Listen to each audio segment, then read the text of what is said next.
Good afternoon dear student, मैं नवनीत गुणपाल और आज अपने स्टार्ट करते हैं पशुओं की आयु ज्ञात करना, यानी पशुओं की आयु कैसे ज्ञात करते हैं।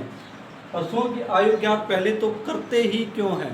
पशुओं की आयु ज्ञात करने का मतलब ये है कि अपने व्यापार में जो यानी अपने पढ़ने का मकसद क्या था कि जो अपने पशु के बारे में अपने को कभी घाटा न हो, यानी अपने हानि न हो। और पशुओं की आयु ज्ञात करने से मतलब ये है कि अपने जब पशु को खरीदते हैं तो उस टाइम किन किन बातों का ध्यान रखना चाहिए और आयु कैसे पता करनी चाहिए। तो इसमें कुछ विधियां हैं, तो विधियां मैं आपको आज बताऊंगा कि विधियां क्या क्या है, कौन कौन सी है। यानी पहले बात कर लेते हैं कि कुछ विधियां हैं। विधियां कौन कौन सी विधियां हैं, यानी कुछ विधियां हैं जैसे खुर खुर देखकर पता लगाना और कुछ शारीरिक दशा देखकर पता लगाना, दांतों से पता लगाना, या फिर कैसे आयु का पता लगाया जाता है, उनके बारे में आज अपने चर्चा करेंगे। कौन कौन सी विधियां हैं, पहले बात करते हैं खुर देखकर। खुर देखकर, खुर कैसे देखकर, खुर देखकर कैसे आयु का पता लगाया जा सकता है। आयु का तो कन्फर्म पता नहीं लग सकता, पर इतना पता लग सकता है कि पशु कितना यानी कितनी आयु का हो सकता है, यानी जवान है या बूढ़ा है या कैसे है। यानी अगर पशु की बात करें तो जैसे ये इस प्रकार से इसका खुर है, अगर ये चमड़ी इसके साथ सटी हुई है यानी इसके साथ चिपकी हुई है ऐसे पूरी तरीके से, तो अपने बात कर सकते हैं कि बोल सकते हैं कि पशु है वो कम चला हुआ है, यानी उसने ज़्यादा गति नहीं की है, यानी किस प्रकार से उसने ज़्यादा घुमा हुआ पशु नहीं है। यानी अगर ज़्यादा उम्र का पशु है तो वो ज़्यादा चलेगा, तो उसकी चमड़ी है वो यानी इस खुर से ये जो होता पोर्ट होता है इससे थोड़ी सी ऊपर चला जाता है, यानी खुद का जो पहले का जो एरिया था उसको छोड़ देता है, तो बीच में थोड़ा गैप देखने को मिल जाता है। तो खुर देखकर और क्या खुर में और क्या देखने हैं, पहले तो ये हो गया कि पशु अगर ज़्यादा उम्र का होगा तो ज़्यादा चला होगा। फिर कुछ पशु होते हैं कि जैसे ग्वाले वगैरह हैं, वो क्या करते हैं जैसे पशुओं को घुमाने के लिए लेके जाते हैं, तो हो सकता है पशु ज़्यादा गति कर भी ले, यानी ज़्यादा घूम फिर ले, तो लेकिन फिर क्या है, अगर फिर अपने को पशु खरीदना भी है तो हो सकता है पशु तो जवान ही हो लेकिन ज़्यादा चला हो तो भी हो सकता है। दूसरी बात ये आती है कि अगर पशु ज़्यादा चला हुआ है तो फिर क्या होगा कि फिर अपने कैसे पता लगाएंगे कि ये जवान है या नहीं है। तब पशु के खुरों में चमक होती है, यानी पशु अगर बूढ़ा होगा तो ज़्यादा जायज़ सी बात है कि पशु के खुर या तो कहीं से टूटा हुआ होगा या फिर कटा हुआ होगा, कैसे है, या रुखा सा होगा या चमकदार नहीं होगा। तो इस प्रकार से खुरों में अपने क्या देखते हैं, खुरों में देखते हैं उसकी चमक। खुरों में क्या देखेंगे, खुर में चमक देखेंगे कि खुर कैसा है, यानी खुर के चमक देख कर पता लगा सकते हैं। या खुर की जो चमड़ी है ऊपर की, खुर के ऊपर की जो चमड़ी है वो देखकर पता लगा सकते हैं। तो खुर का हो गया, आपने कंप्लीट किया, आपने देख लिया कि खुर में कैसे पता लगाएंगे। दूसरी बात आती है वो है कि अपने देखेंगे सींग, शारीरिक दशा देख लेते हैं पहले। शारीरिक दशा,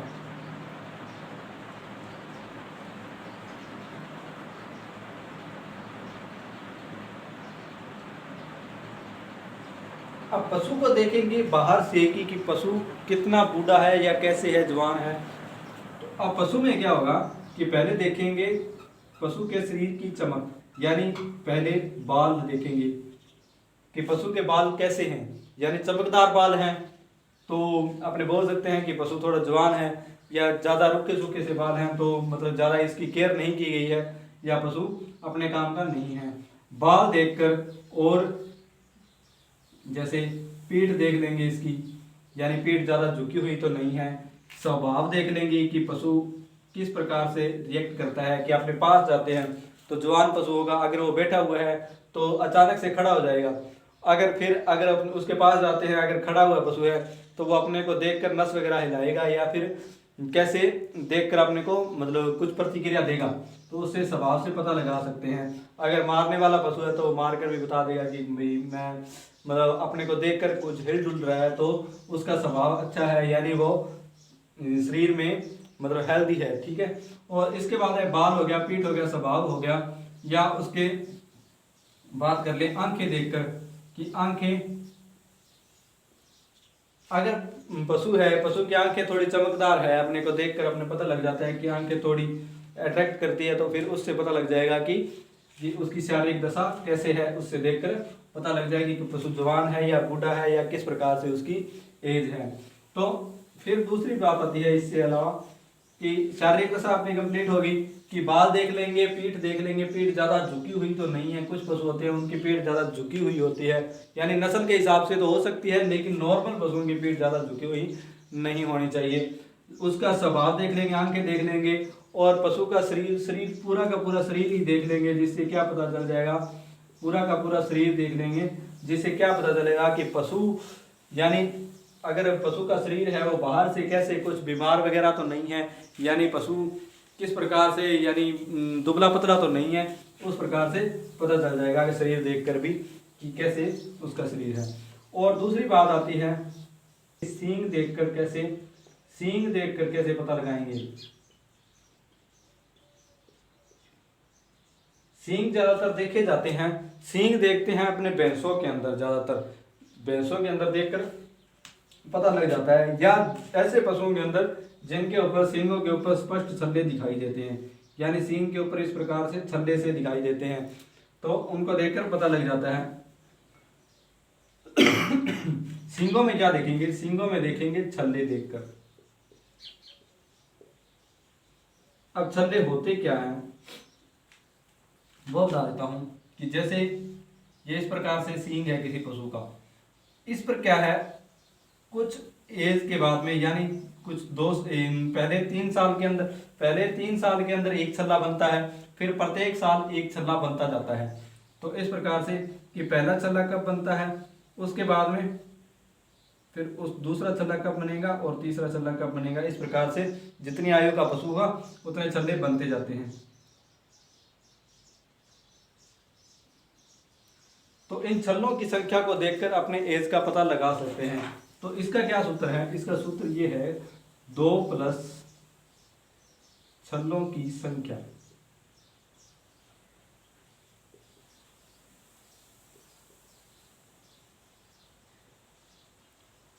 यानी मैं बात करता हूं कि जैसे किसी पशु के 3 छल्ले हैं, सींगों के ऊपर मैंने देख लिया कि 3 छल्ले दे रखे हैं, तो 2 प्लस 3 छल्ले बराबर मतलब 5 वर्ष उस पशु की आयु है, यानी एक अनुमानित हो जाता है कि 5 वर्ष उसकी आयु है।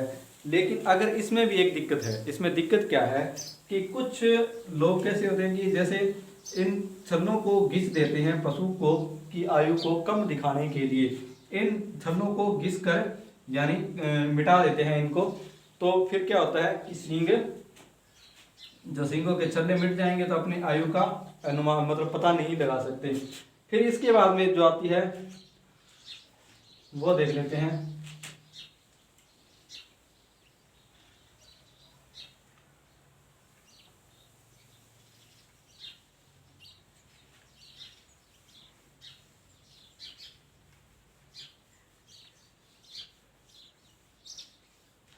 इसके बाद की जो विधि है वो कौन सी है, ये सबसे इंपॉर्टेंट विधि है और वैज्ञानिक विधि भी यही है, दांतों द्वारा।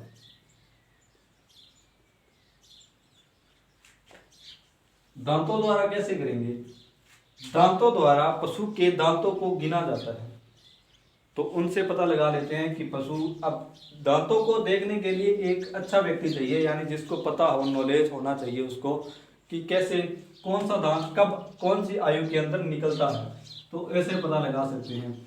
जैसे पहले अपने दांतों द्वारा आयु को ज्ञात करने की कुछ विधियां हैं, उनसे पहले अपने देख लेते हैं कि दांतों के प्रकार क्या होते हैं। दांतों के प्रकार, दांतों के प्रकारों से दांतों के प्रकार पढ़ने के बाद में अपने को पता लगेगा कि पहले तो अपने दांतों के अंदर डिफरेंस करेंगे कि ये दांत होता है, ये मतलब कौन सी जगह पर कौन सा दांत निकलता है।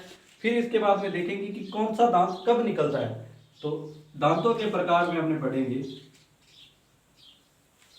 तो पहले मैं ये साफ कर देता हूँ, दांतों के प्रकार पढ़ लेते हैं अपने पहले, ताकि आपको अच्छे से पता लग जाए। मैं लिख देता हूं दांतों के प्रकार।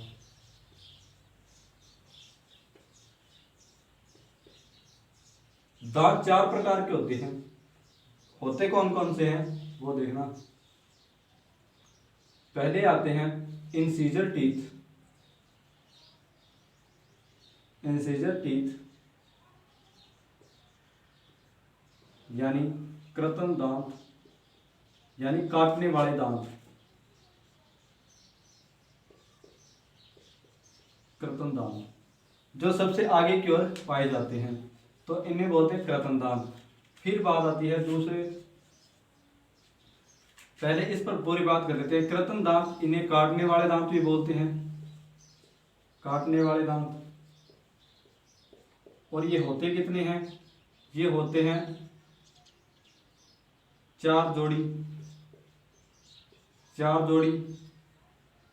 ये सिर्फ नीचे के जबड़े में ही पाए जाते हैं, नीचे के जबड़े में, क्योंकि ऊपर तो डेंटल पैड पाया जाता है एक उत्तकों की, यानी ऊपर के दांत यहाँ पर नहीं होते पशु के, और वहाँ क्या पाया जाता है? एक डेंटल पैड पाया जाता है, यानी कठोर उत्तकों की जो संरचना है उसे डेंटल पैड बोलते हैं। नीचे के जबड़े में, सिर्फ नीचे के जबड़े में पाए जाते हैं। अब ये बात होगी, और फिर एक बात और आती है इसके अंदर कि ये जो दांत है, यानी कृत्रिम दांत है, वो पहले अस्थायी निकलते हैं, पहले अस्थायी फिर स्थायी निकलते हैं। अस्थायी के बाद स्थायी दांत निकलते हैं।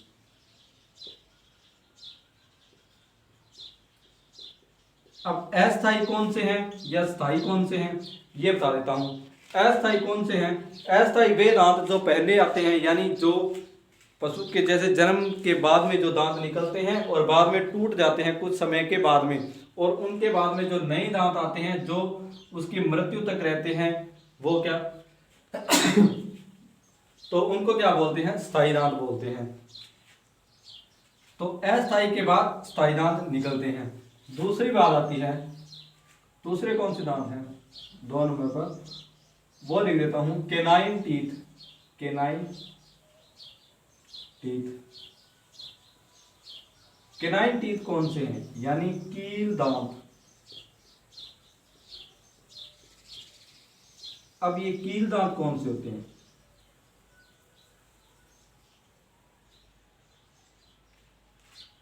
कील दांत कौन से होते हैं? कील दांत हर पशु के अंदर नहीं पाए जाते। पहली बात तो ये, हर पशु के अंदर नहीं पाए जाते हैं। तो कौन से पशुओं के अंदर पाए जाते हैं? ये ज्यादातर पाए जाते हैं मांसाहारी पशुओं के अंदर।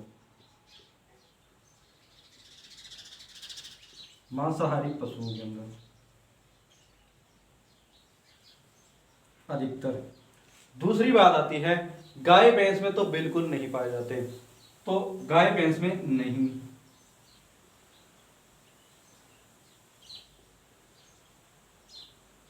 गाय भैंस में नहीं पाए जाते। फिर बात आती है, चलो ठीक है, पाए किन में जाते हैं? मांसाहारी पशु जैसे कौन से हो गए? तो अपने देख लेते हैं, जैसे कुत्ता,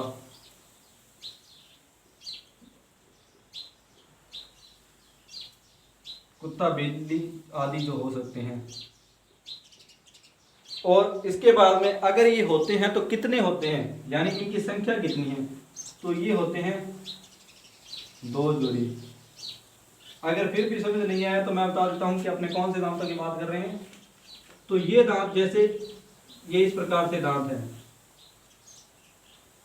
तो यहाँ पर जो दांत बड़े दांत पाए जाते हैं, यानी नीचे के जबड़े में और ऊपर के जबड़े में, ये जो तीखे दांत हैं जो बड़े, इनको बोलते हैं कील दांत या केनाइन टीथ बोलते हैं।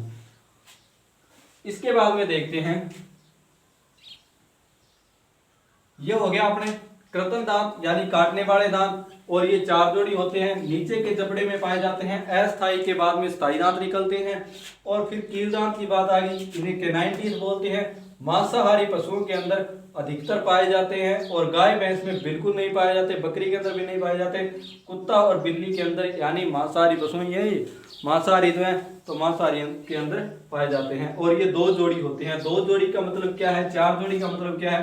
4 जोड़ी मतलब तो 8 है दांत हो गए। 4 जोड़ी का मतलब 8 दांत हो गए, 2 जोड़ी का मतलब 4 दांत हो गए। ये ऊपर नीचे दोनों के जबड़े में पाए जाते हैं। ये ऊपर वाले जबड़े में पाए जाएंगे, नीचे वाले जबड़े में पाए जाएंगे।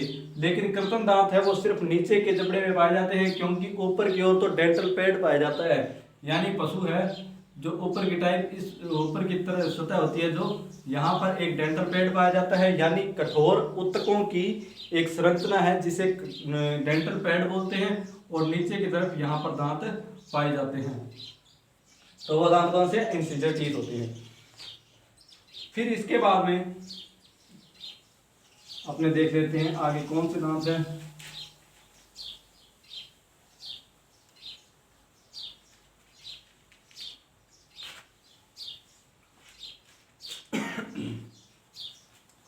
इसके बाद में देखेंगे अपने प्री मोलर टीथ।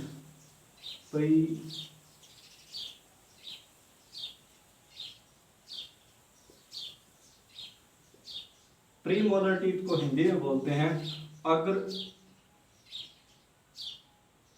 चार्नक।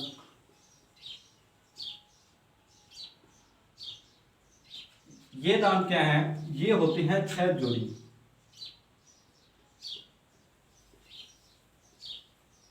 ऊपर और नीचे दोनों जबड़ों में पाए जाते हैं।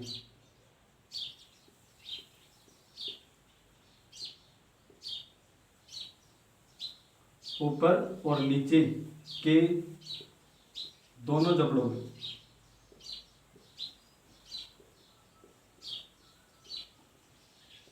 यानी जो ऊपर वाला जबड़ा है उसमें भी पाए जाते हैं और नीचे के जबड़े में भी पाए जाते हैं।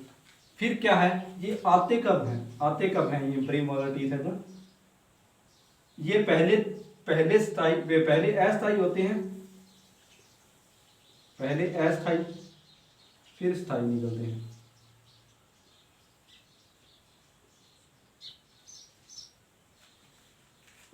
फिर इसके बाद में देखेंगे अपने मोलर टीथ के बारे में। मोलर टीथ कौन से होते हैं?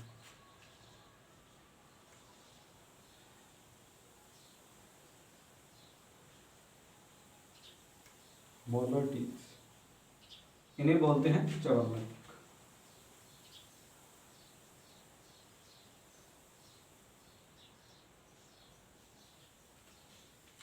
ये कौन से होते हैं? ये सिर्फ स्थायी ही होते हैं और 6 जोड़ी ही होते हैं। 6 जोड़ी दांत। और फिर इसके बाद में ये स्थायी होते हैं, यानी एक बार आ गए तो उसके बाद में दोबारा नहीं आएंगे। अगर टूट गए तो स्थायी ही होते हैं।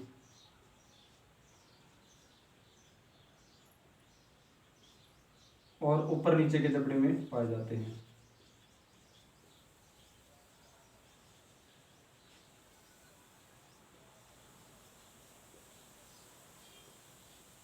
दोनों जबड़ों में।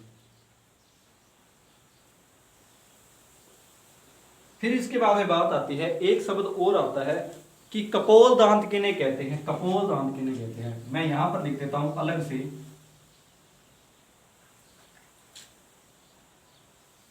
कपोल दांत क्या है?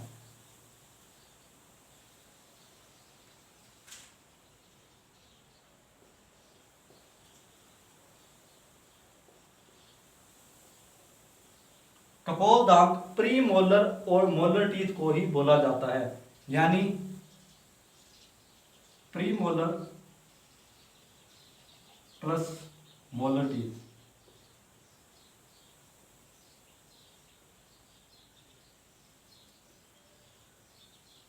इन दोनों को मिलाकर कपोल दांत होते हैं। मतलब दोनों कपोल दांतों के बारे में हो जाएगा। तो होता क्या है, प्रश्न आता है कि कपोल दांत किन्हें कहते हैं। तो मैंने आपको बता दिया कपोल दांत क्या है। फिर पूछ लेते हैं मोलर टीथ कि मोलर टीथ कितने होते हैं। तो 6 जोड़ी, आप बता देना 6 जोड़ी होते हैं। या फिर ये निम्न में से कौन से सिर्फ स्थायी दांत ही हैं, तो फिर आ जाएगा मोलर टीथ, क्योंकि और दूसरे सारे पहले अस्थायी आते हैं फिर स्थायी आते हैं। सिर्फ मोलर टीथ है जो सिर्फ स्थायी ही निकलते हैं। फिर इसके बाद में आता है प्री मोलर टीथ के बारे में कि ये कौन कौन से जबड़े के अंदर पाए जाते हैं, या इन्हें यानी ये पहले स्थायी निकलते हैं, पहले अस्थायी निकलते हैं फिर स्थायी निकलते हैं। यानी इस प्रकार से हो जाएगा। तो इस अगले चैप्टर के अंदर आपने पढ़ेंगे कि कौन सा दांत है जो कब निकलता है, यानी प्री मोलर कब निकलते हैं, या पहली जोड़ी कब निकलती है, दूसरी जोड़ी कब निकलती है, यानी उसके बारे में जो सारणी है वो डिटेल के अंदर बता दूंगा। तो इसके बाद में इससे पहले का जो चैप्टर था आपने उसके जो कुछ प्रश्न रह गए थे वो प्रश्न मैंने तैयार किए हैं, उसके बारे में मैं एक अलग से जो बना दूंगा क्लास की जो प्रश्न की, तो वो आप देख लेना ताकि आपको अच्छे से पता लग जाए कि प्रश्न आते कैसे हैं, और इसकी भी मैं कोशिश करूंगा कि मैं इनके प्रश्न लेके आऊँ। ठीक है, धन्यवाद।